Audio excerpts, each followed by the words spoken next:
날새 예수께서 아무에게도 알리고자 아니하시니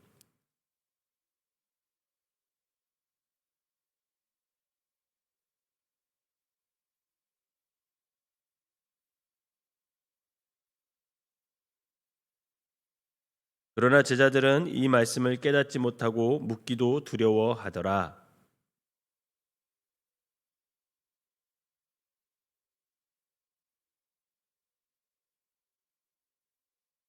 그들이 잠잠하니 이는 길에서 서로 누가 크냐 하고 쟁론하였음이라.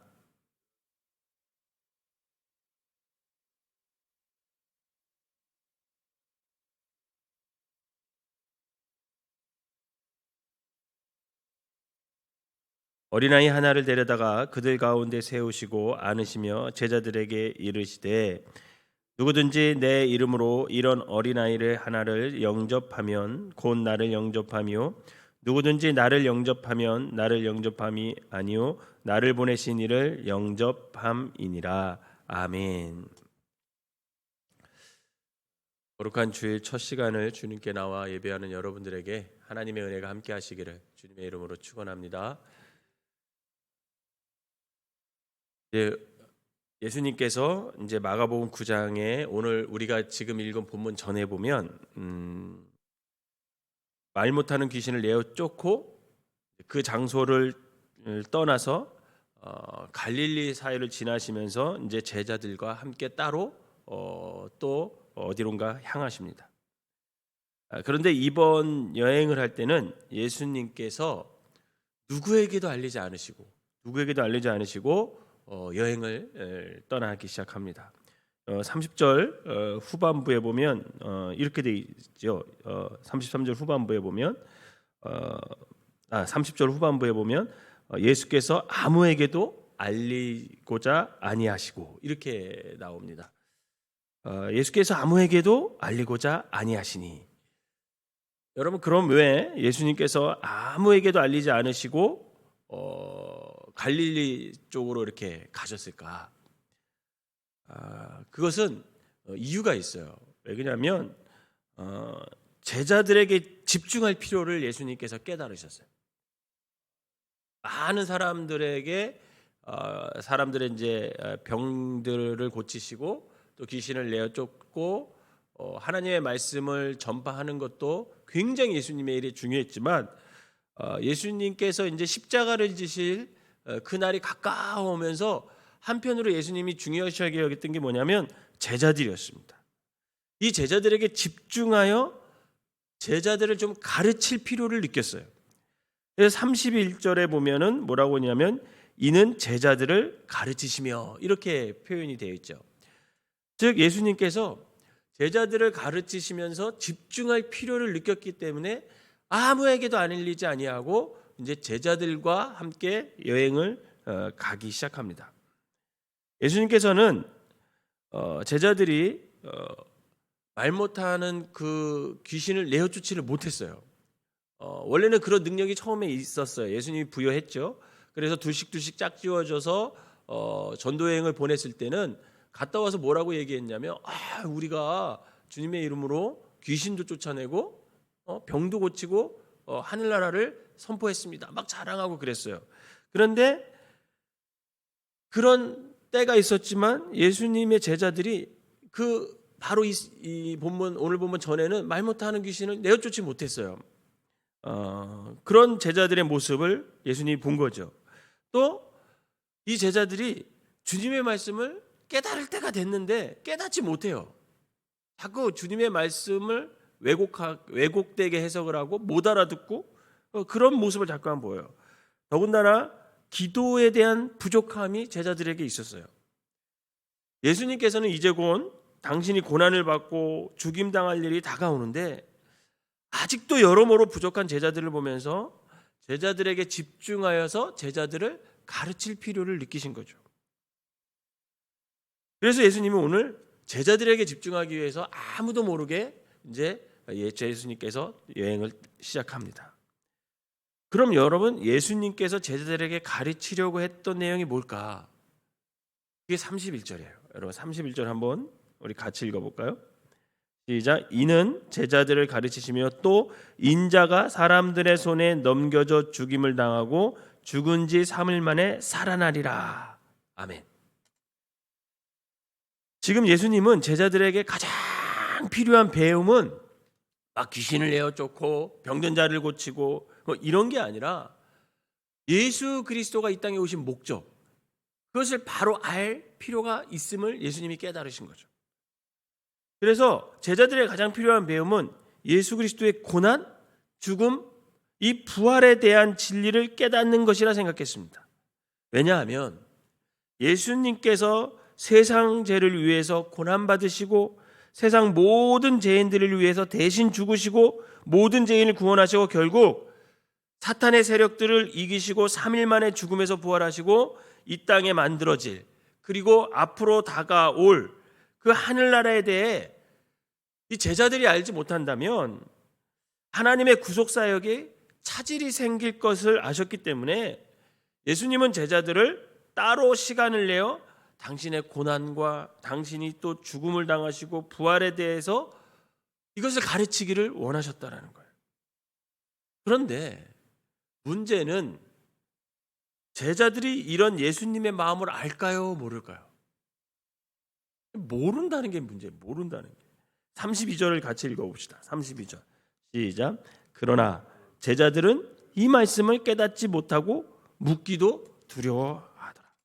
그럼 이 말씀이 뭐냐면 예수님께서 따로 시간을 내가지고 지금 제자들을 가르치려는 그 예수님의 그 간절한 마음, 그 급한 마음, 그것을 제자들이 알지 못하고 또 제자들은 알지 못하는 것뿐만 아니라 그것을 알려고 하지도 않아. 그리고 깨닫지도 못해.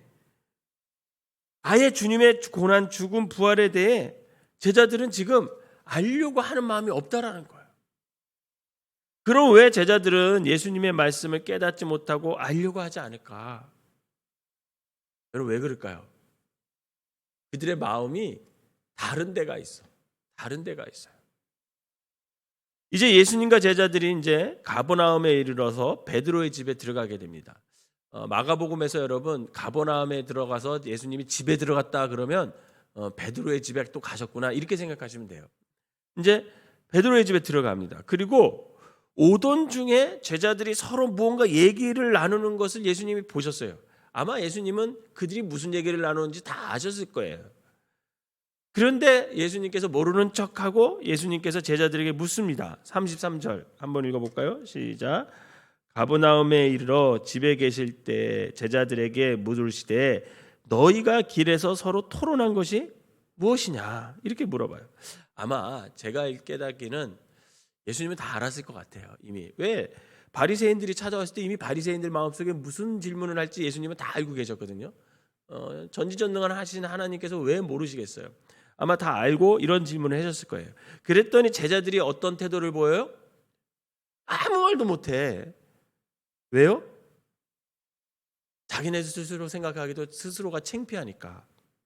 지금 주님은 제자들에게 집중하면서 예수님의 고난과 죽음과 부활에 대해 가르치고 있는데 제자들은 거기에 관심이 있는 것이 아니라 서로 누가 크냐라고 대화를 나누었으니까 제자들이 생각해도 얼마나 창피하고 부끄럽고 몸둘 바를 모르겠습니까? 예수님은 지금 당신에 대한 고난, 죽음, 부활, 굉장히 당신이 오신 목적, 그것도 이것을 제자들에게 가르치고 싶은데 거기에는 관심이 없고 제자들이 야, 우리 중에 누가 커? 이거에 대해서 얘기했으니 스스로가 얼마나 창피하고 그런 마음이 있었겠습니까? 그럼 왜 제자들이 서로 누가 크냐 이런 논쟁을 했을까? 아마도 예수님께서 변화산에 올라가셨잖아요. 변화산에 올라가셨는데 12제자를 다 데리고 올라가셨으면 좋았을 텐데 누구만 데려갔어요? 베드로, 야고보, 요한 3명만 데리고 가신 거예요. 아마 그 사건으로 인해서 제자들 사이에 아마 서열에 대한 문제가 대두되었던 것 같아요. 야, 베드로, 야고보, 요한, 야, 우선 1, 2, 3은 걔네가 결정됐어. 그러면 그다음 제자들은 그 다음에 누가 그 다음일까? 막 이렇게 아마 자기네들끼리 얘기를 했겠죠. 결국 예수님께서는 앞으로 하늘나라가 이 땅에 도래하기 위해서 수고하고 헌신해야 할 제자들이 누가 더 크냐라는 서열의 문제를 갖고 쟁론하는 그 제자들의 모습을 보면서 야, 아직도 멀었구나. 이 제자들을 다시 가르쳐야겠다라고 결심하고 12제자를 다시 불러요. 35절 후반부에 보면 35절에 보면 예수께서 앉으사 12제자를 불러서 이르시되 이렇게 시작하거든요. 여러분 이 장면은요. 예수님께서 아무 말도 못하고 잠잠하고 있는 제자들을 혼내려는 게 아니에요. 혼내려는 게 아니라 정말 제자들을 잘 가르치고 싶어서 제자들을 야 얘들아 이리 와봐. 여기 앉아봐. 너희들 그렇게 모르겠냐? 내 말 좀 다시 한번 들어봐 하면서 제자들을 부르는 그런 예수님이 모습을 볼 수 있습니다. 그러면 예수님께서 어떤 말씀하십니까? 35절 한번 다시 후반부 다시 한번 읽어보겠습니다. 이제 12제자 불렀죠. 그러면서 누구든지 시작. 누구든지 첫째가 되고자 하면 무사람의 끝이 되며 무사람을 섬기는 자가 되어야 하리라. 이렇게 말씀하셔요. 첫째가 되고자 하는 사람을 늘 뒤에서 섬기는 자가 되어야 너희들 첫째가 될 수 있다. 이렇게 얘기하십니다. 그리고 어린아이를 한 명 예수 주님이 세우시면서 제자들 가운데 세우시고 말씀하시기를 37절 한번 읽어볼까요? 37절 시작. 누구든지 내 이름으로 이런 어린아이 하나를 영접하면 곧 나를 영접하며 누구든지 나를 영접하면 나를 영접함이 아니요 나를 보내신 이를 영접함이니라. 이렇게 말씀하세요. 여러분 여기서 예수님께서 섬길 자 두 사람을 압축해요. 하나는 어린아이, 하나는 예수님. 즉 어린아이는 무슨 걸 대표하냐면 낮은 사람들, 나보다 못한 사람들, 힘없는 사람들, 연약한 들, 내 도움의 손길이 필요한 그 누군가, 그게 어린아이를 대표하죠. 그 다음에 예수님이에요. 우리 구세주 예수님을 섬겨야 곧 누구를 섬기는 거예요? 하나님을 섬기는 거야. 이렇게 말씀을 하셔요. 오늘 말씀을 읽으면서 제가 예수님을 따르는 사람들이 큰 자가 되려면, 즉 첫째가 되는 길, 이거에 대해서 한번 생각해 보려고 합니다. 오늘 예수님을 따르는 사람들이 큰 자가 된 방법을 정확하게 우리에게 말씀해 주세요. 35절을 다시 한번 읽어볼까요? 우리 35절 시작. 예수께서 앉으사 12제자를 불러 이르시되 누구든지 첫째가 되고자 하면 무사람의 끝이 되며 무사람을 섬기는 자가 되어야 하리라 하시고 아멘. 예수님은 첫째가 되는 길, 큰 자가 되는 길은 사람들을 섬기는 자가 되어야 한다 이렇게 말씀하셔요. 여러분 이 말씀을 2022년에 마음에 새기시기를 주님의 이름으로 축원합니다. 여러분 첫째가 되는 길, 큰 자가 되는 길에 다른 길이 없어요. 섬기는 자가 되어야 된다. 섬기는 자. 그런데 그 섬기는 대상이 어떤 잘난 사람, 높은 사람, 돈 많은 사람, 그런 사람들이 아니라 어린아이와 같이 연약한 사람, 낮은 사람, 내 도움이 필요한 사람을 섬겨야 함을 예수님께서 말씀하고 계십니다. 왜냐하면 예수님께서는 이미 이러한 섬김을 우리에게 보여주셨어요. 여러분 하나님께서 낮고 낮은 이 세상에 사람의 몸으로 오셔서 죄로 인해 죽을 수밖에 없는, 그래서 고난을 받고 죽을 수밖에 없는 우리를 대신해서 고난을 받으시고 죽음을 받으시고 우리를 당신의 목숨으로 섬겨서 살려주셨음을 여러분 믿으시기를 바랍니다. 그랬더니 하나님께서 예수님의 이름을 어떻게 하셨어요? 예수님의 이름을 높여주셨어요. 그래서 세상이 감당할 수 없는 만큼 영화로운 이름으로 주님을 높은 자가 되게 해주셨다라는 거예요.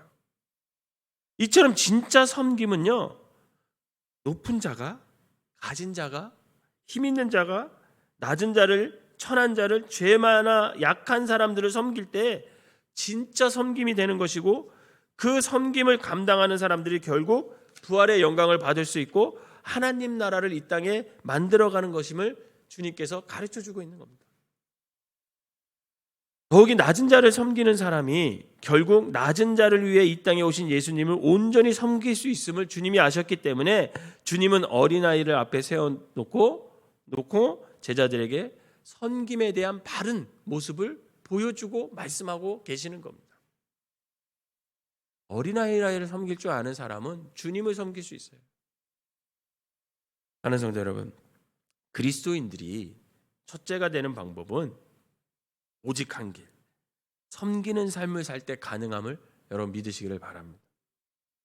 여러분은 늘 내가 어디에 있든지 섬기는 삶을 살아야 돼요. 가정에서도, 직장에서도, 교회에서도, 어디든 내가 서 있는 곳에서 섬기는 자리에 서시기를 주님의 이름으로 부탁을 드립니다. 그럴 때 우리는 부활의 영광을 보게 될 것이고 이 땅에 하나님 나라를 확장할 수 있는 주인공들이 될 수가 있다라는 것이죠. 바라기는 늘 섬기는 삶을 통해 하나님 나라를 확장해 나가는 저와 여러분들이 되셔서 2002년에는 섬김을 통해 주님께서 높여주는 저와 여러분 되시기를 주님의 이름으로 부탁을 드립니다. 기도하겠습니다.